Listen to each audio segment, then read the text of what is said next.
Huh? Now I wait and see what the hell we're doing.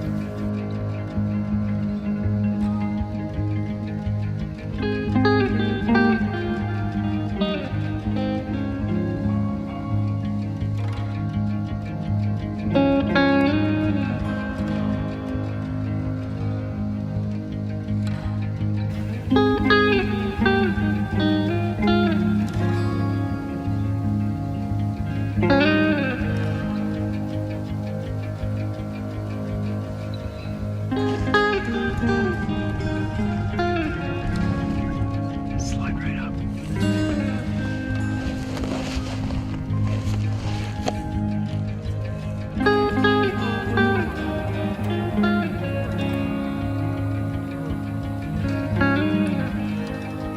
It's not the one we called up, is it?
Man, that'd take a while.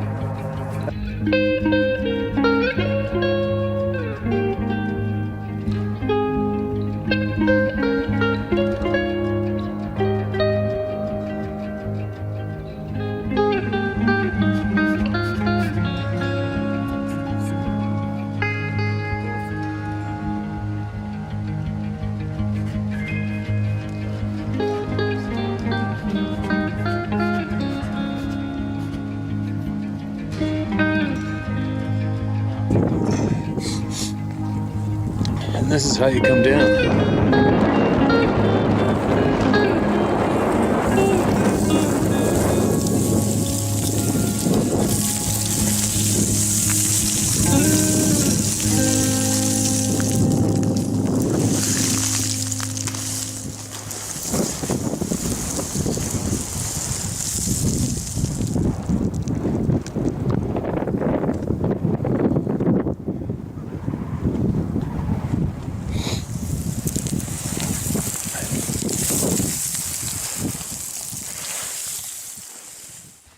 One more day in the cave.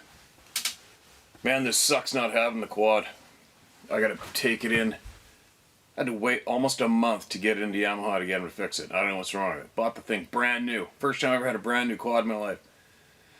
And the reason I got it is because you guys see where I go by myself, right? Northern BC in the middle of frickin' nowhere. Excuse me, alone. I don't want that confidence of, yeah, I'm fine, I'm on a brand new quad. And for anybody who owns a quad, you know when you put it in gear and you go to hit the start button and nothing will happen, although the electricity has lit up the dash and everything. It does that, but does not engage the starter or anything, just doesn't do anything. Neutral, whatever it is. Anyway, because this, I mean, it's cool to get this room done, but shit, I still can't stand it inside, right? I need to get out and go to all those places that I want to go to and film from and show everybody the cool shit, right? The real world. You'd be a little frustrated. Well, and Sarah just said to pass on. She did some promo code thing. Birthday. Promo code birthday. on her store. She decided to do a discount on her stuff for her birth because it's her birthday or something. I don't know. But anyway, but she got these new black ones in. I stole it. These black ones are pretty cool. The same style as these, the ones that everybody went bonkers over, the blue and gray and green, and these ones. She got a black combo hat, so I stole one. I should probably steal it back and sell it. Got my second coffee here with me. I don't have to have the garage door open to kill the echo anymore, so I actually got to kick the dog out. Goofy thing. She just wants to play with me every single morning. And then if I sit here and stop playing, then she wants to go out and chew on all my stuff. So I just had to kick her out. Now. Oh, quick question to all you geeks out there, if there's any. What do I need to set up 2 microphones to record in here with a couple people? I'm not familiar with all that. And this camera is a Canon 5D Mark III DSLR. I have a Sony Handycam. Or am I supposed to be hooking this shit up to a computer and the mic's to the computer? I don't know. So if there's anybody out there who knows exactly what to do, for real, and has done it before, because I like to ask advice from people who have mastered the topic I'm inquiring about. So if any of you out there are tech geeks and know exactly what I need to set up 2 crisp microphones for 2 people in here, email it to me. Email me the recipe, alright? No guesses, or I think you should use this. I want to hopefully hear from somebody who's mastered the topic I'm inquiring about. Alright? Thank you in advance. Now, we're going to be taking off here in a bit. I thought I wasn't going to be able to be here this morning, but Sarah said she had a bunch of shit to do before we take off, so I'm like, alright, I'm going to go in the shop. Yeah. Get loaded up on coffee. This email is titled, Was It Learning to Cloak? ? Greetings, Steve. My name is John DePaul. Go ahead and use my name. We're telling the truth here, and I cannot ask anyone to take my word for anything if I'm not willing to stand up and show my face. Those who know me already know I am one of the weird ones. Despite spending most of my life as an applied scientist, I will tell you about encounters with ghosts, spirits, and oh yeah, the Sabe people. Unfortunately, I'm decidedly a storyteller. I can make things up, but I have never hidden the truth of a story. If I'm a spinning yarn, I will tell you directly. If a thing actually occurred, I will make sure that my listeners know. Improbable as it may sound, the story is actually true. Make of it what you will, but the world is far richer than they told us in the 3rd grade. Sabe story, Lake Kipawa, Quebec, Canada, 71. Learning to cloak? The summer that I was 8 years old, my family went camping for the very first time. Despite an obvious lack of experience, my parents chose to take their children wilderness camping on the eastern shore of Lake Superior. It was, in more ways than one, a learning experience for everyone involved. For instance, the water of Lake Superior in the height of summer warms all the way up to about 1 degree Celsius, 33 Fahrenheit. So swimming is pretty much off the menu. And at night during the height of summer, the temperatures along its shores drop to just a whisper above the freezing point of water. Also, there are giants living in the forest. Giants that will watch children on the beach during the day and peer into your tent at night. Somehow, that little tidbit of information failed to make it into the provincial park brochure. Worse, when I privately confronted my father with questions, he responded with anger, refused to answer, and worst of all, swore me to secrecy. Despite these rather disturbing incidents, I loved camping, especially with my family. I loved the woods, streams, lakes, and meadows. I understood that there were dangerous plants and animals sharing the planet with us, but that was no reason to avoid camping or hiking or fishing. You were mindful of poison ivy, snakes, and moose and elk, and alligators. You did not approach a bear and her cubs. You gave wild boars a wide berth, kept your eyes and ears open, and basked in the peace and the balance of the wild places. The forest and the hills have been a life balm to my mind and spirit. Yes, there are giants living in those forests and roaming those hills, but for the most part, they allow us to visit their territories without making their presence obvious or otherwise messing with us, for the most part. I think that it was the 5th or 6th year of our family's camping vacations that we trekked to Lake Kippawa in southern Quebec. Kippawa is a place that my mother's family had taken her as a girl, and although my parents certainly had not discussed such things with the children, I get the impression that my mother and father considered the lake and its islands to be a safe place. I'd witnessed bears and their cubs swimming the channels between one island and another, and had enjoyed one close encounter with a moose that had swum a mile or two across the lake to our island, passing no more than 10 feet from me before disappearing into the forest behind our camp. I've been sworn to silence about the giants, however, so I kept my eyes and ears open and my fears and opinions concerning the forest talk to myself. This was our second visit to Kippawa, so the place felt pretty familiar, and for the first week we were there on our own. But during the second week, my grandfather, granduncle, and their sons arrived, staying in the family cabin on a different island, a mile or so by boat from where my immediate family was camped. We did visit at the cabin, but for the most part, the boys kept to themselves.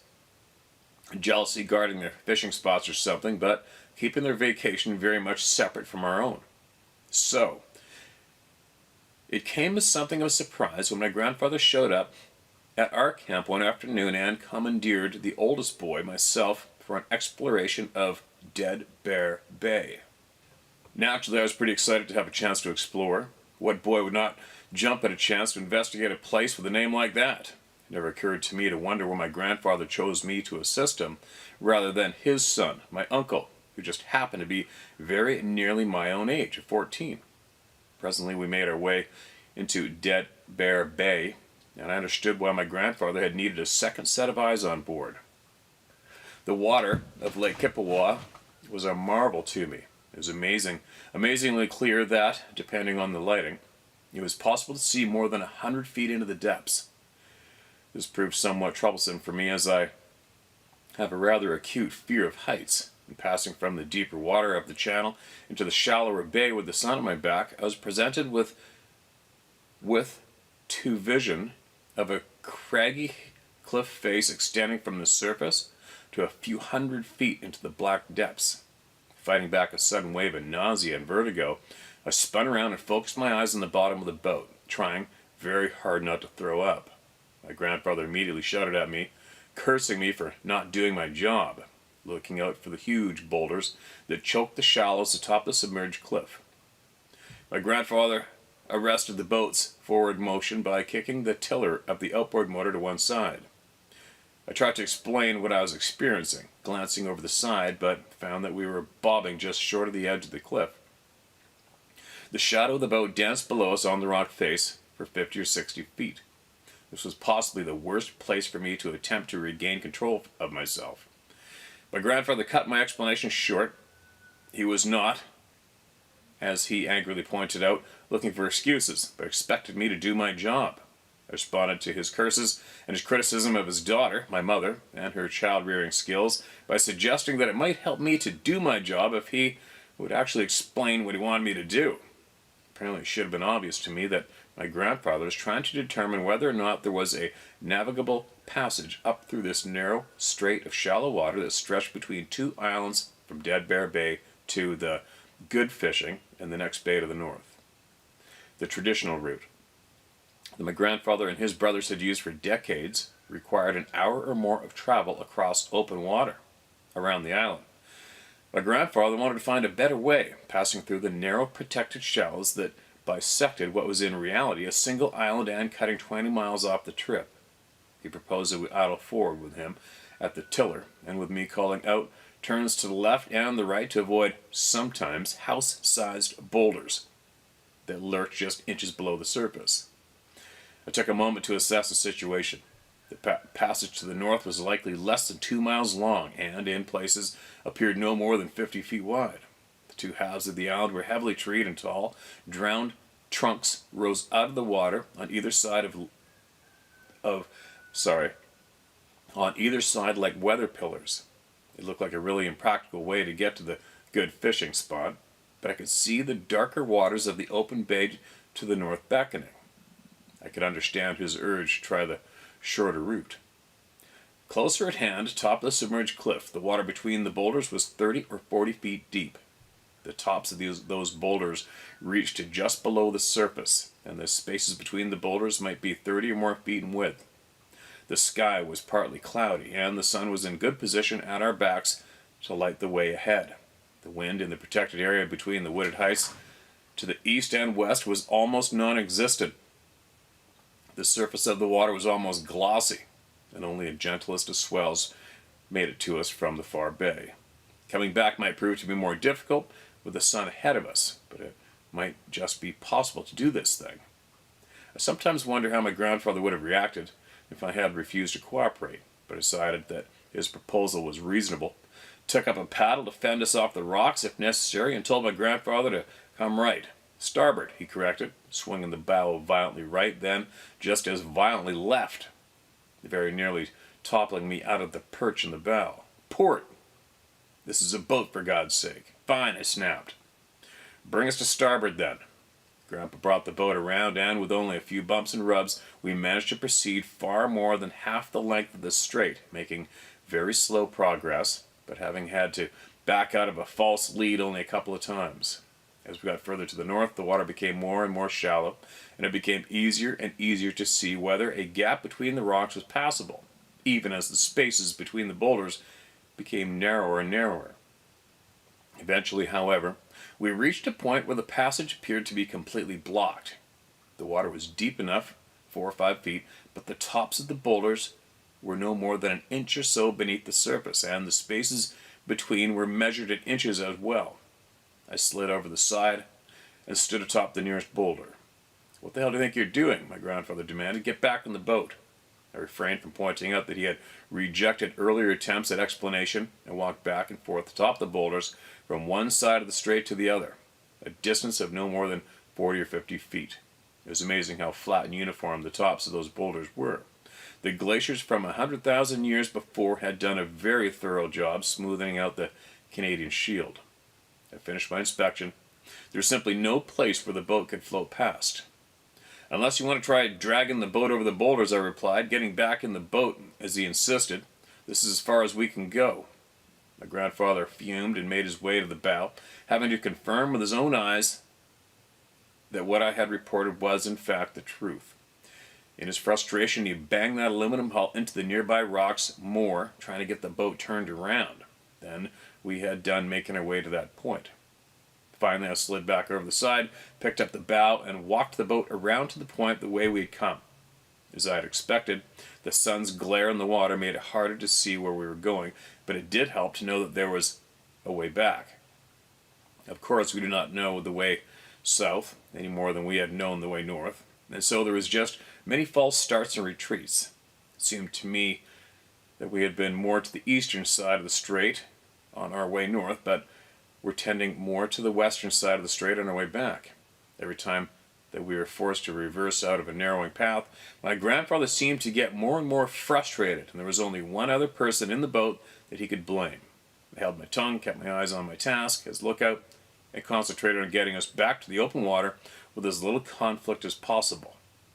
Then all at once I felt uncomfortably familiar, cold prickling on my scalp. Suddenly I knew something was watching us. You're going to slurp a coffee for this one. It's a big email.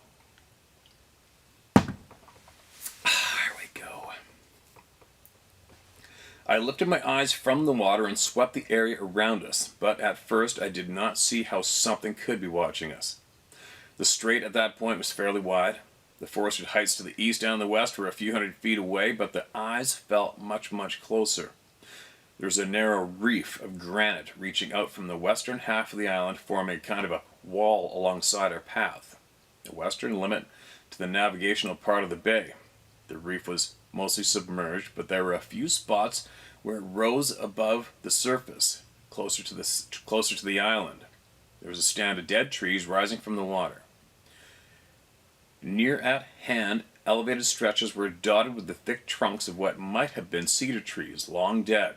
the bark stripped away, and the underlying wood polished to a uniform silver gray. The very few branches remaining attached to those trunks were thick and broken off short, extending no more than 5 or so feet from the trunks. My grandfather yelled at me as the boat rubbed along one of the boulders, but I ignored his wrath, fended us off, and then closed my eyes to reduce the distraction of sight and reached out for the source of my discomfort. And long before I realized that I could walk into a place and know whether there were others around. I have no idea how I can do this, but it has proven useful from time to time. I raised my chin, swung my head from side to side, zeroing in on the watcher by feel rather than vision. Within seconds, I knew that my face was pointing directly towards whatever had us in his sights. Popped my eyes open, was instantly confused. I was staring at a branch, 20 feet above the water, somewhat ahead of us, no more than 50 feet away. There was nothing there. The silvery trunk of the cedar, stripped of its bark, and 4 or 5 feet of branch with its distinctive twisted wood grain, but nothing else. Meanwhile, my grandfather had kept us moving forward, and the hull brushed along the edge of a second boulder. "What are you doing?" he demanded. "The rocks aren't up in the trees." "No," I replied, sounding alarmed and quickly applying the paddle to ease us past the obstacle. "But there is something in that tree." My grandfather scanned the nearby tree trunks. "I don't see anything," he growled, turning his attention back to guiding the boat. And neither did I. But I could not keep my mind on the boat and the rocks. I could feel something watching, and we were only getting closer. I directed my grandfather, but immediately returned my attention to the tree, and that branch in particular. Could something have ducked behind the trunk when it saw that I was about to look? Squirrels would do that. Only this watcher was still watching. I could feel its eyes upon me. I knew it was in plain sight, but I just couldn't see it. I checked on the progress of the boat, decided that we were okay for the moment, then looked back to the branch. We were almost even with the tree, and no more than 30 feet from its base. If I was standing on that branch, I realized it would not be impossible for me to jump into the boat as it passed. I stared at the branch, willing myself to see what was there, and became aware of a strange pressure in the back of my head. Reflexively, I pushed back against that pressure, and a weird kind of mistiness appeared above the branch, like the vapor pouring out of a freezer when the cold air is rushing out, but opaquely dense. Only this mist was not falling. As I continued to push, the rolling mist seemed to become more transparent in spots, and I caught fleeting glimpses of the creature hidden by the mist. The first thing that I saw was its face, but my eyes seemed to slide away from its gaze, and I took in details of its body more easily. The mist continued to form and dissipate, alternately hiding portions of the creature, then revealing some other detail. It was hard to see, but I was forming an impression of the thing in the tree. The next thing I noticed was the hair that covered its body, 6 or 8 inches long and moving gently in the slight breeze. This hair was silver gray, much like the tree in which it was perched. The creature appeared to be standing on the branch, squatting on its heels. I could see his toes, but his feet were mostly covered in the hair from its lower legs. The toes looked like those of a human, only really thick, and it seemed to have knees projecting out in front of it. The hair on its knees appeared to be worn thin. The long hair disguised the edges of its body, but it seemed to have a head and shoulders on one end and feet and knees on the other. It was a little late for a shiver to run through me, but one did. Its right arm was tucked in its lap. Its upper arm held close to his body, and his forearm hidden in the long gray hair of its abdomen. The trunk at the height of the branch was easily 3 feet in diameter, but its left arm wrapped all the way around the back of the tree, and its left hand was plainly visible on the side of the trunk facing me. The creature had impossibly long arms, and those arms ended in hands. His thumb and fingers were splayed out on the smooth wood of the trunk, plainly visible. The hair of its forearm extended past its wrist and over the back of its hands, but the thing had fingers and a thumb. I could see the gray, leathery skin forming creases at the joints of each finger, and the creature had fingernails. For an instant, I lost sight of it as my mind raced, trying to make sense of what I was seeing. And the gray mist closed in and shrouded the creature from my sight. I understood from my first camping experience that there were giants in the forest, but this one was very different from the ones that I had encountered before. Squatting on the branch, it was probably only 4 feet from its toes to the top of its head, although I imagine it would have been closer to 6 feet or more if standing upright, and it was gray. The last one that I'd seen had been the reddish brown of dead pine needles. Was I looking at a savage child, a teenager like myself? Concentrating, I pushed back as hard as I could, and for a few seconds I could see the creature clearly. I made a quick confirmation of my previous observations: hands, feet, knees, shoulders. Then focused on the creature's face. My eyes still wanted to slide away, but I kept facing my gaze back on the target. The hair on its head seemed much longer than on the other areas of its body, but that might merely have been my impression. Wisps of hair drifted across its face, moving with the breeze, but not obscuring the features to any great degree. The hair on its head appeared to be more clean, straight, and flowing, but not particularly neat. The hair did not cover its face, but did blur the demarcation between its head and its neck, In fact, its head seemed to sit directly on its shoulders, but that might have been an effect of all that hair hanging down and flaring out across its shoulders. As near as I could tell, with all that unruly hair, its skull was rounded at the crown. It had no more hair on its cheeks or jaw than I did. Wow, let me read that again. It had no more hair on its cheeks or jaw than I did, but its eyebrows were thick and darker than the hair on its head. It may have had a brow ridge, but its eyes did not appear to be particularly sunken. Those brows shadowed its eyes. But as close as we were to one another, it was obvious that it had wide set brown eyes, the color of chestnut mare.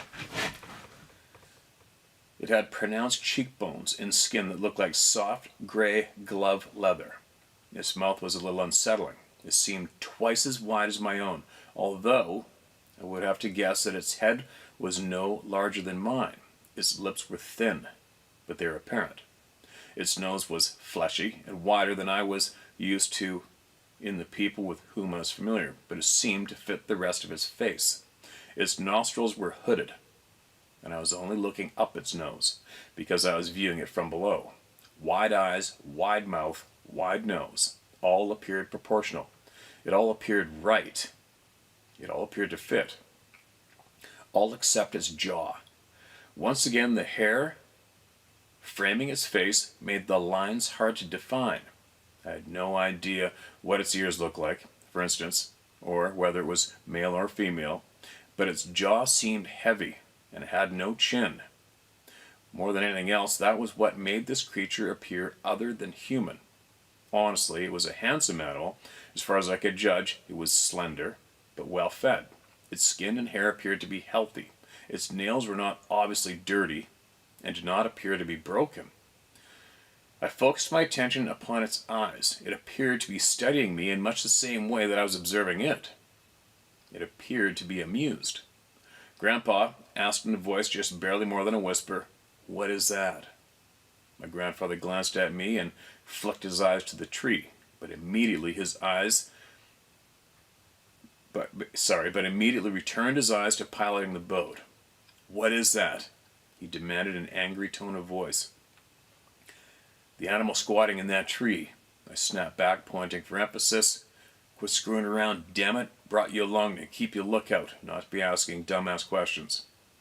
"Grandpa," I responded, allowing my tone to match his own, "look me in the eye and tell me you don't see anything squatting on that branch."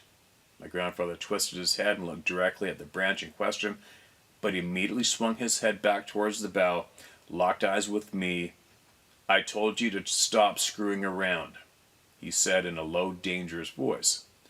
"Tell me," I persisted, lowering my voice as well, but in a respectful way, not a threatening one. "Tell me you did not see anything unusual in that tree."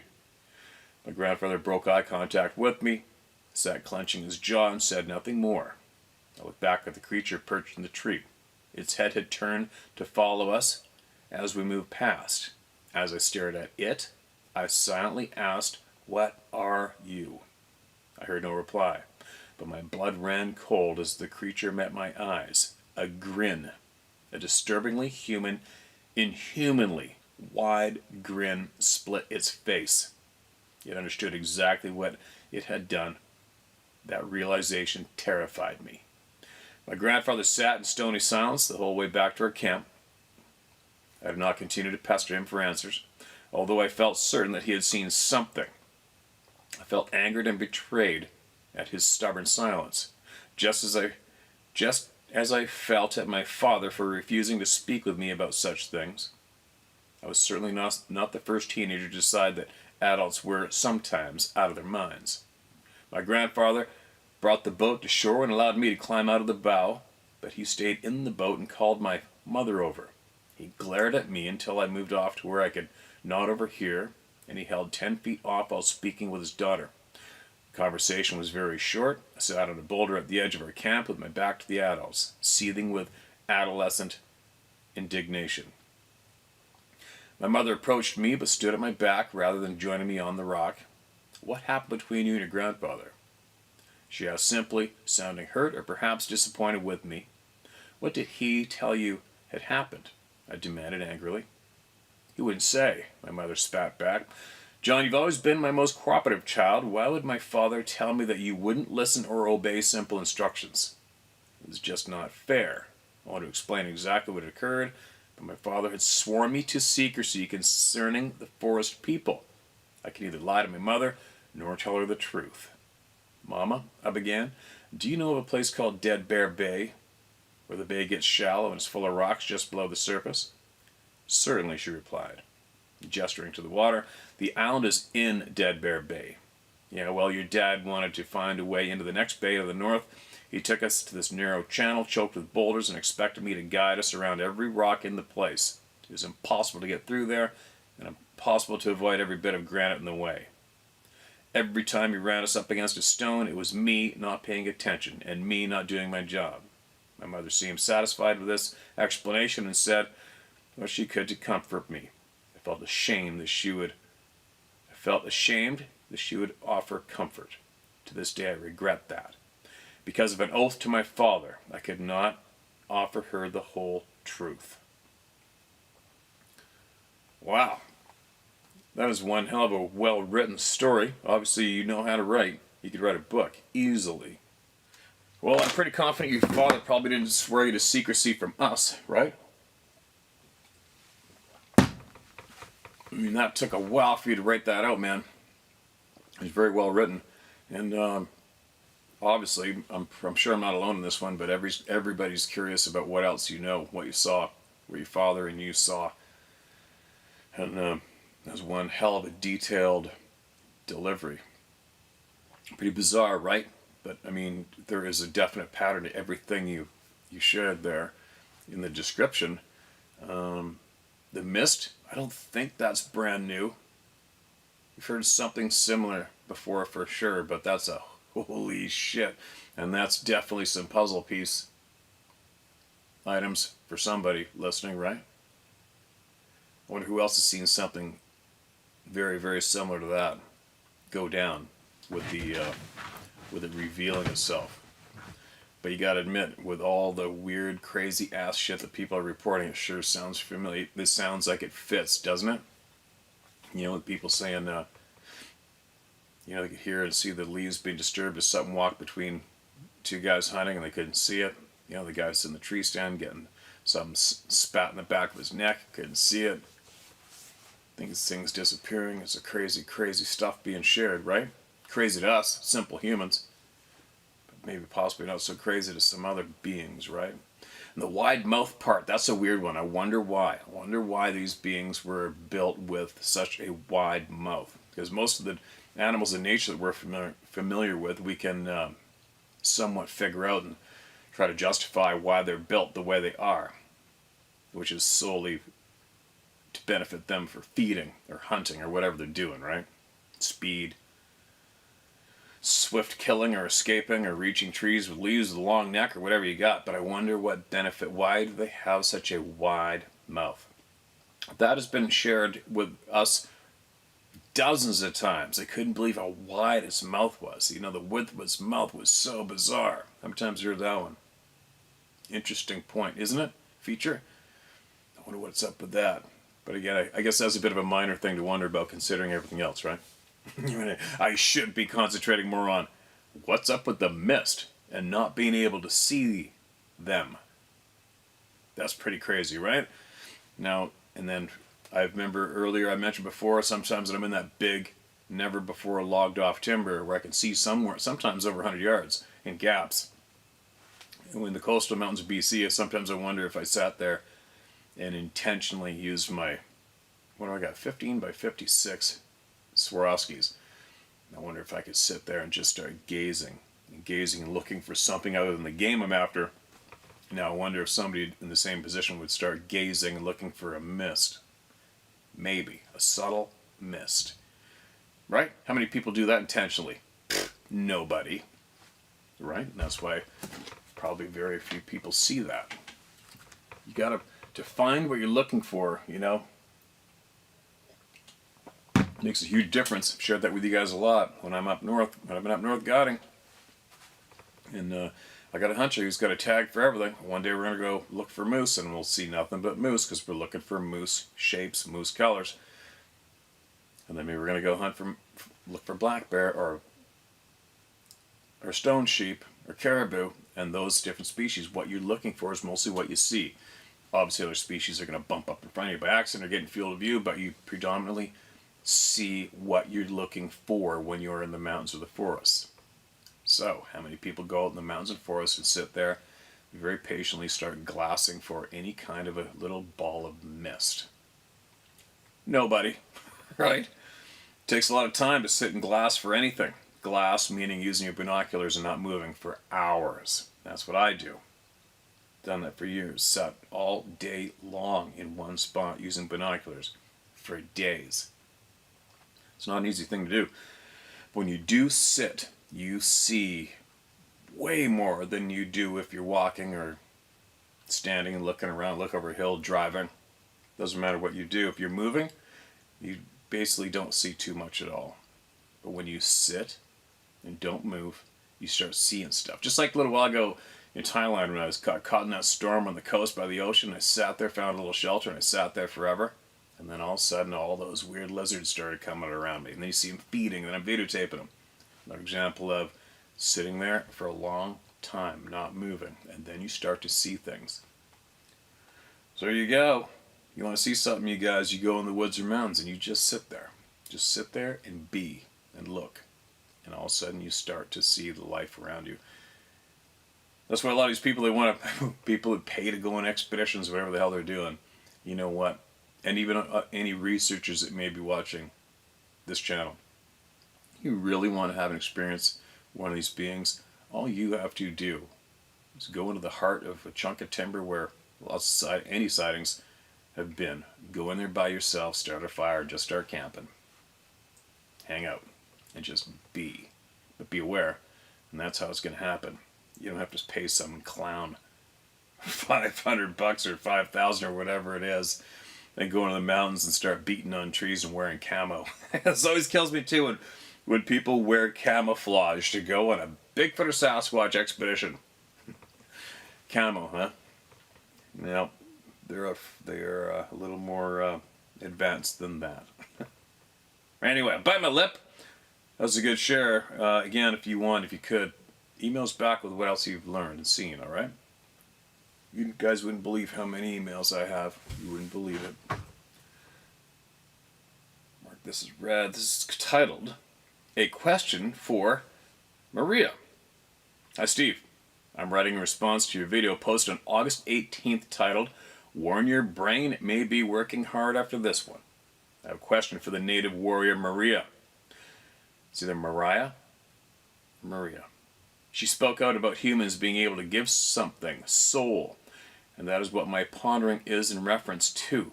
I've heard that for those who choose to get the that it separates them from soul/God. I've also heard that alien DNA is an ingredient. Number one, is this so? Number two, if humans can love something enough to give it a soul, can they love someone enough to give them soul to replace what was lost? I realize that these times we're in are very challenging, and the times have ripped families apart. If we could put aside our petty differences and love each other unconditionally, would we fix this? Steve, I respect what you do, and always two. Sorry, it was typo there. Steve, I respect what you do and always look forward to hearing more. Thank you for your service to humanity, Anna. Anna, appreciate your email, and that's a great question. That's something great to point out. And when it comes to the needle thing, I've found that when somebody puts in their email blatant saying the C19 thing, or the needle thing, that the video gets instantly taken away from suggestions for all the subscribers to see it. How frickin' nasty is that shit, right? That's just the ultimate sleazy move, isn't it? Trying to prevent people from seeing some kind of information or a conversation is just so dark. It's just such a dark move, right? Anyway, appreciate that email. Appreciate it. And you may be onto something for sure, right? This next one's titled Arkansas Suspected Sasquatch Encounter.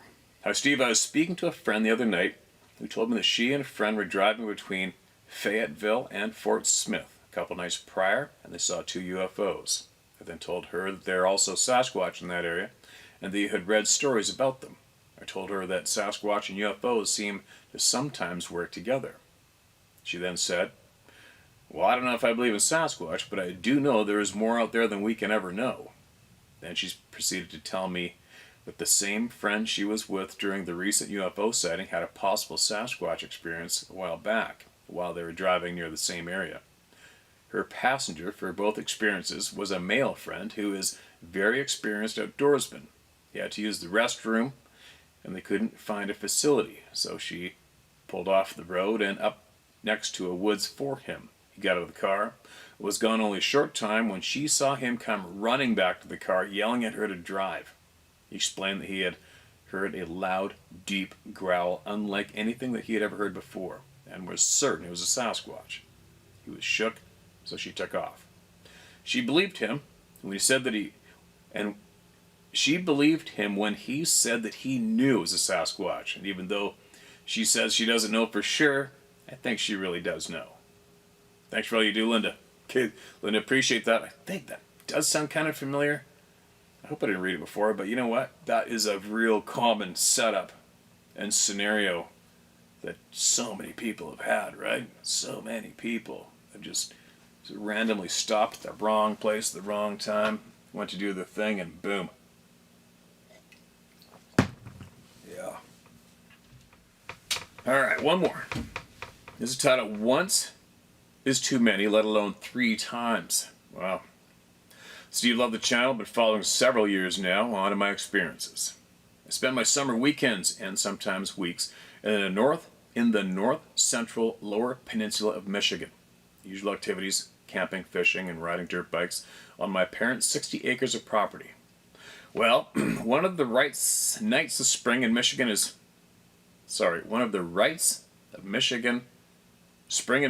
foraging for morel mushrooms. And if you haven't had them, they are delicious.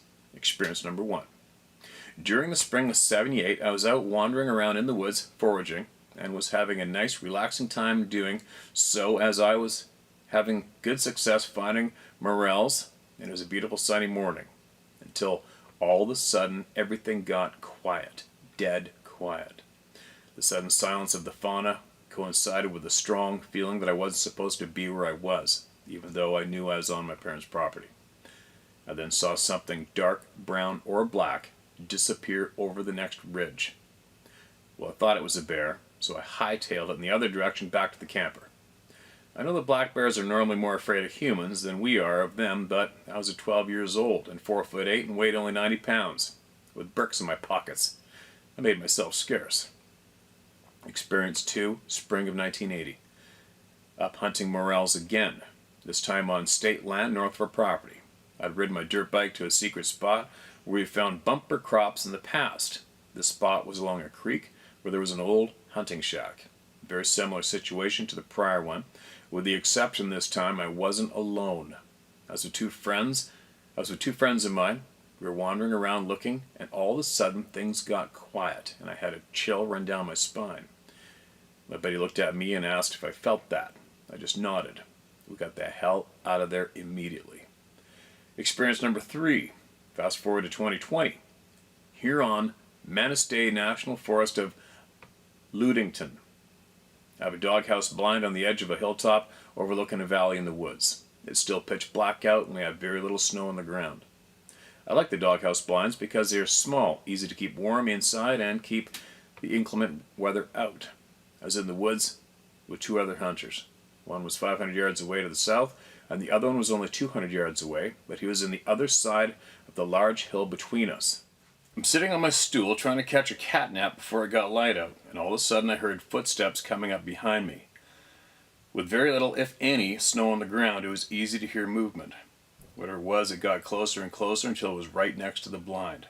I couldn't hear breathing, and I didn't smell anything other than the dirt from the floor of the blind. I was nervous as to what it was, but due to what I've heard on this channel, I just sat there and mentally broadcast that I was just there hunting to feed my family. It was not out to cause issues for anything else. After what seemed to be a lifetime, but was really in fact about 90 seconds, it moved off down the hill. As it left, it ran something, its hand, across the top of the blind. I heard 3 steps as it moved away, and then nothing. An hour later, 3 small does walked within 10 yards of my blind, and I watched them go as they were too small to harvest. In closing, I didn't realize what the first 2 encounters were until I started watching / listening to your channels.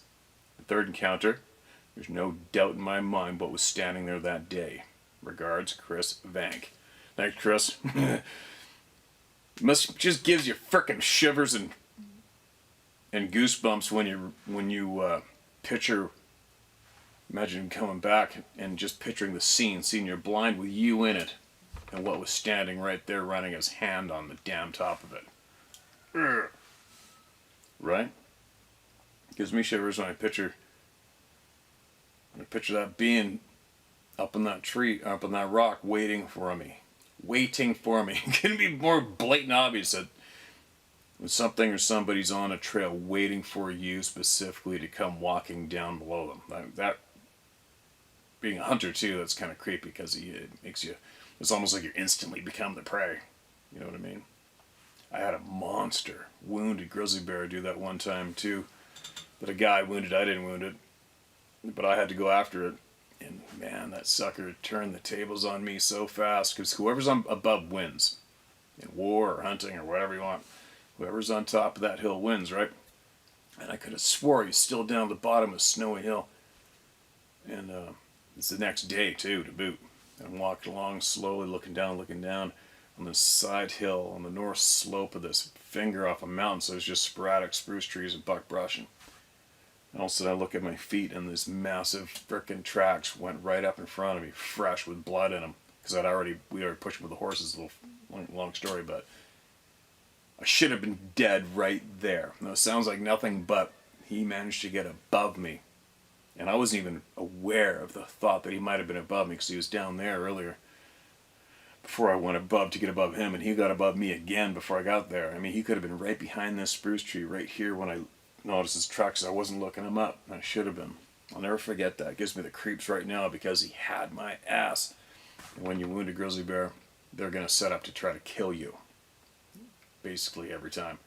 And he made it into this thick patch of willow above me. But thank God I was, who knows how many seconds or minutes too slow to miss that intersection as he was going up, because he would have sat behind that tree if he saw or heard me coming and whacked me. But sorry, I'm babbling. I'm babbling. Just reminded me of that, the feeling of being freaked out and somebody turning the tables you being kind of feeling like prey, you know. But it is what is it? It is what is it. It is what it is. It's the rules of nature, right? And we're part of nature, so there you go. But anyway, thanks for sending that in, man. Sorry for the babble there. Didn't want to take away from your experience sharing. But anyway, I gotta get going. I don't know how, maybe this is a short one, maybe it isn't. I don't know. But I gotta get going. We gotta travel again. And if you want to finally break down and share your experience with everybody here and add your knowledge to the knowledge base we got going on here, you can email to sharemystory@howtohunt.com. All right? And I'll get to it for sure. What else? Sarah said she made a promo code. I think it was birthday for her store. And book it at howtohunt.com is how you can come fishing with me in July or August of this year for salmon, halibut, and that's interests you. I decided I'll do it. I'll do it for July, August, and that's it. And then I think up to 4 people at a time. Be comfy if you want. And I will be back shortly with a lot more.